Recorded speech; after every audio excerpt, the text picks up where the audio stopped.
O uso de medicamentos manipulados ou alternativos, né, aqueles que a gente tem um apelido de genérico para alguns deles, tá? Para tratamento aí da obesidade, diabetes, tem sido discutido diariamente, né, entre os especialistas e entidades médicas. E já não é de agora, tá? Já tem um tempo que esse assunto está em discussão. Em uma nota oficial, né, feita em conjunto aí, a Sociedade Brasileira de Endocrinologia e Metabologia, a Sociedade Brasileira de Diabetes e a Associação Brasileira para o Estudo da Obesidade e Síndrome Metabólica, essa nota que está no ar, eles emitiram essa nota que, na verdade, é um alerta aí sobre o uso de medicamentos alternativos ou manipulados para obesidade e diabetes, tá? É um assunto sério, então peço que você acompanhe a gente agora, tá? Por isso, para a gente entender melhor quais são esses riscos, né, associados ao uso desses medicamentos injetáveis genéricos, né? A gente vai entender porque eles, na verdade, não são genéricos, né? São as similares, né, aos produtos originais. Nós vamos conversar com a doutora Flávia Coimbra, ela que é endocrinologista da Sociedade Brasileira de Endocrinologia e Metabologia. Fala com a gente da capital mineira, está lá em Belo Horizonte. Doutora, muito bem-vinda aqui ao Fala Minas. Boa tarde, muito obrigada pelo convite. É um prazer estar aqui com vocês. E olha, esse já é um assunto que a pauta não é de agora, né, doutora? Já tem algum tempo já que vocês e todas essas associações aí estão empenhados em trazer esse alerta para a população. Sim, na verdade, assim, a gente sabe que aqui no Brasil, principalmente, é muito comum essa prática de manipulação de medicamentos. As farmácias de manipulação, elas têm autorização para fazer isso, elas têm, né, condições adequadas para fazer, mas especificamente esse tipo de medicamento que a gente está falando, que são esses medicamentos para o tratamento do diabetes e obesidade, as famosas canetinhas, são medicamentos que exigiram uma técnica muito apurada, são medicamentos altamente sofisticados, porque são peptídeos, né? É como se fosse, eles têm uma estrutura até a forma e tudo, é, similar à insulina. Então, são medicamentos difíceis de serem manipulados, né? Então, muitas vezes, o que acontece é uma manipulação de maneira inadequada, contaminação de amostras, às vezes a dose ela não sai exatamente, né, conforme o que está orientado, e muitas vezes o que a gente chama de biodisponibilização daquela dose. Como não é o medicamento original, a gente não sabe se a maneira como ele vai se comportar no nosso sangue vai ser exatamente como a maneira estudada. Então, ele pode ter um tempo de ação diferente do tempo de ação original, pode ter um pico muito alto, a pessoa pode ter um efeito colateral, né? Então, tudo isso a gente alerta porque são medicamentos de uma tecnologia muito moderna e a manipulação não é simples.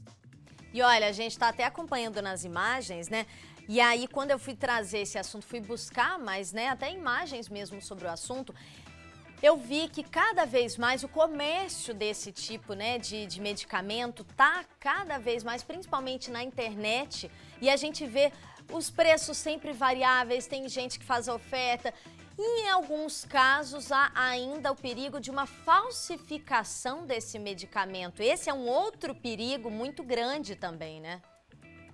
Sim, inclusive essa semana, assim, a Dora está dando notícia de que foi apreendido em Fortaleza, se não me engano, uma pessoa que estava contrabandeando, ela estava trazendo de fora do Brasil várias dessas canetinhas presas ao corpo. Esses medicamentos eles devem ser conservados sob refrigeração. Para você fazer uma importação desse remédio, ele tem que vir embalado apropriadamente, com gelo, etc. A pessoa traz no corpo. Isso não mantém a temperatura adequada, né? Então, o que a gente tem visto hoje? Muito medicamento contrabandeado que chega no Brasil, né, dessa forma inadequada, sem condição adequada de conservação, né? E também muito medicamento falsificado, que a gente hoje toda hora escuta sobre isso. Algumas clínicas, inclusive, que fazem às vezes a aplicação para vários pacientes, às vezes usam a mesma caneta para aplicar para mais de um paciente, que foge todas as, né, as nossas regras sanitárias aí. Então, hoje esses medicamentos eles são vendidos em farmácia para uso pessoal. Então, você compra a sua canetinha, ela não deve ser compartilhada com ninguém. Ela é igual a sua insulina, né? Então, todos esses riscos aí que a gente vê, E as pessoas compram pela internet, não sabem como esse medicamento vai chegar, não sabem da procedência, com grande risco de estar levando gato por lebre. E aí, outro perigo também, né, que caiu na moda aí, né, principalmente nos brasileiros. A gente viu essa febre nos Estados Unidos, que infelizmente chegou aqui no Brasil também. O uso, né, descontrolado aí por pessoas que não têm diabetes, que não precisam dessa medicação, né, para o diabetes, mas que estão fazendo esse uso para emagrecer, né? Tá cada vez mais comum as pessoas falarem: ah, eu uso, né? Vamos até falar as marcas aqui que já ficou muito comum. Ah, eu uso Ozempic, ah, eu uso o Monjauro, né? Isso, né, doutora? Eu uso... Claro, não tem no Brasil ainda, né? Isso, que ainda não tem no Brasil, mas o comum aqui é o Ozempic. Ah, eu tô usando, olha, emagreci 5 quilos aí em alguns dias, emagreci 10 quilos. Isso é um risco muito grande para esse pessoal que tem feito esse uso, né? Bom, aí tem uma coisa muito importante que a gente precisa falar, que é o seguinte: a obesidade, ela é uma doença crônica, ela merece tratamento, ela é multifatorial, as pessoas precisam de um acompanhamento multidisciplinar, elas têm direito de emagrecer, elas precisam de emagrecer. E esse medicamento, ele foi inicialmente desenvolvido para o tratamento do diabetes, na verdade essa família de medicamentos, nós não estamos falando de apenas um aqui, mas de toda a família. Eles foram desenvolvidos para o tratamento do diabetes e foi visto que as pessoas que estavam usando para tratar o diabetes estavam tendo uma perda de peso importante. Novos estudos foram feitos e hoje essa classe de medicamentos tem aprovação para o tratamento da obesidade. E elas realmente são bastante efetivas. O que acontece é que às vezes as pessoas que não têm obesidade, né, que eu falo que é muito diferente tratar a obesidade do desejo social de emagrecer, né? Todos nós agora, ó, passou o final de ano, festa, praia, a gente ganhou uns quilinhos e a gente quer recuperar esse peso. Então acaba usando o medicamento de forma inadequada e aí vem uma série de problemas. Às vezes aquela pessoa que está usando tinha uma contraindicação, ela tinha algum outro problema de saúde que ela não poderia estar usando aquele medicamento. Ou ela usa algum medicamento que não deve ser associado com esse medicamento que ela está usando. Muitas vezes ela usa a dose errada, inadequada para o peso dela, para a altura dela, ou para as outras condições de saúde que ela tem. Porque o vizinho usou, o colega da academia usou, né? Então, acaba tendo um efeito colateral grave, muitas vezes, acaba achando que o remédio não é efetivo, né? Porque não tolerou o medicamento e pode trazer uma série de complicações graves, né?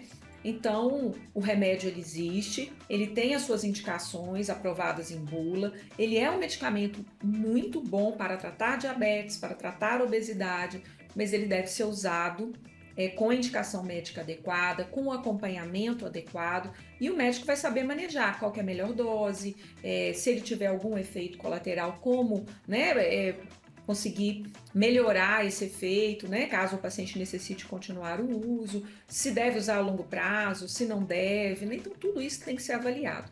Não é uma coisa para ser usada para perder 3 quilinhos das festas de final de ano. A gente estava discutindo isso, inclusive, aqui na redação de jornalismo, aqui na emissora, né?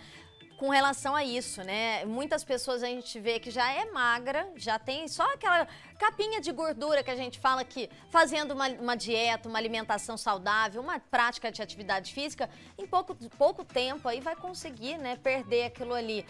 Mas não, tá recorrendo aí a essas canetinhas aí, achando que é um milagre, vai emagrecer muito rápido, sem esforço. E a gente sabe que tudo que vem muito fácil, que vem sem esforço, acaba mostrando a conta pra gente numa outra hora, numa outra oportunidade também, não é, doutora? Exatamente, assim, a grande questão é que muitas vezes a gente acaba precipitando até questões como distúrbios, transtornos alimentares, porque a pessoa acaba ficando dependente daquilo, quer usar o tempo inteiro, distúrbios da imagem corporal, muitas vezes pessoas que têm um peso adequado, né, que não precisam se preocupar com o peso e por conta de ver uma pessoa na internet muito magra, um famoso que está usando remédio, acaba usando e se enxergando da maneira: eu preciso ficar muito magra, eu preciso estar assim. Então, muitas vezes isso cria até um transtorno mental na pessoa, um transtorno de ansiedade, um distúrbio de compulsão alimentar, né? Uma anorexia nervosa, tudo isso acaba se juntando, né? Um distúrbio de imagem corporal. Então, a gente tem que tomar muito cuidado com o uso desses medicamentos, porque tem suas indicações, os remédios realmente são efetivos, eles têm sua indicação precisa, mas a gente precisa entender que fazer atividade física não caiu de moda, ter uma alimentação equilibrada, ter uma alimentação balanceada também não saiu de moda, são os principais, né, fatores. Agora, eventualmente, no tratamento dessas doenças, obesidade e diabetes, a gente pode ser necessário o tratamento medicamentoso, né? Como uma ferramenta a mais para ajudar as pessoas que vivem com obesidade, para ajudar as pessoas que vivem com diabetes. Doutora, e pesquisando ainda, né, sobre esse assunto e até mesmo lá naquela nota, né, que vocês, nesse alerta que vocês estão divulgando aí para todas as classes médicas e para a população também, né, eu vi que vocês alegam e aí alertam as pessoas, né, sobre essa questão desse medicamento ser genérico, né, ou até falsificado, que pode aí gerar insuficiência cardíaca e hepática. Inclusive, eu acho que já houve alguns casos de internações, se eu não me engano, no Rio de Janeiro, mostrando essas questões, né, esses efeitos colaterais. Bom, na verdade, assim, esses medicamentos, a gente tem até que explicar um pouquinho, que não é genérico, tá? O medicamento genérico, ele tem autorização do governo para ser comercializado, ele tem a mesma substância ativa do medicamento de marca, ele foi testado e tem um perfil de ação testado, aprovado, então ele pode ser comercializado nas farmácias, né, da mesma forma que o medicamento de marca, vamos dizer assim, né? Essa nota ela alerta essas formulações que não têm autorização de ser comercializadas. Esses medicamentos ainda estão sob patente. Eles não poderiam estar sendo fabricados nas farmácias de manipulação, né? A detentora da marca ela ainda tem direito de comercialização. Então, ele está vindo de uma maneira que ou é um contrabando, ou é uma falsificação. A gente viu muito também acontecer deles falsificarem a canetinha. Então, por exemplo, eles pegam uma canetinha de insulina, que é muito parecida com a canetinha dessas medicações, e trocam o rótulo, colocando o nome, né, por exemplo, do Ozempic, né, um exemplo aqui. Então, o que que acontece? Aconteceu uma história no Rio de Janeiro, realmente, de uma pessoa que aplicou achando que era o análogo, né, o Ozempic, e ela estava tomando uma dose super alta de insulina, teve uma hipoglicemia, entrou em coma hipoglicêmico, enfim.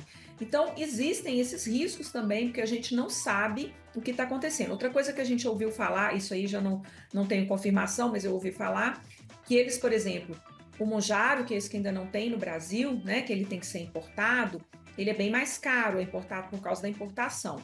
Então, dizem que tem pessoas que estão comprando o Ozempic, troca o rótulo para Mounjaro, né? Porque também tem um efeito para perda de peso.